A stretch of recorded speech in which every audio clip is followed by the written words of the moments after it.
Isang mapagpalang umaga po guys. Yan. Nagluluto po tayo ng bibingka.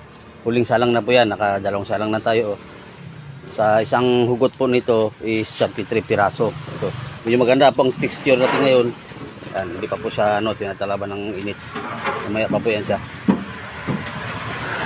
Medyo maganda ang texture natin ngayon kasi maraming buko ang inihalo namin. Kasi may order po kami ngayon ng 50 pieces. May birdihan po kasi. Kaya medyo isang salop kalahati ang ngayon ang niluto namin. Ano po yun siya? Tatlong salangan sa isang 15 tsupa. Tatlong salangan po yun. Bali isang salang nasa 5 tsupa. 33 piraso. Ito po. Ito po yung naluto na.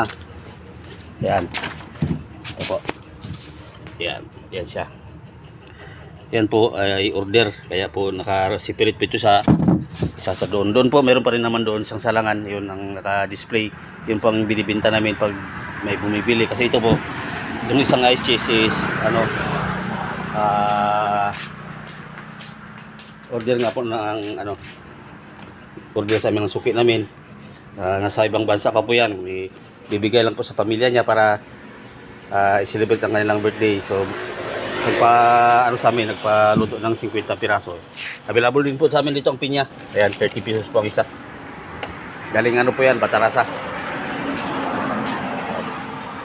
Dito lang po, kung gusto ng bibingka, dito lang po sa Nanay Miras, bibingka sa Plaridel. Ayan po.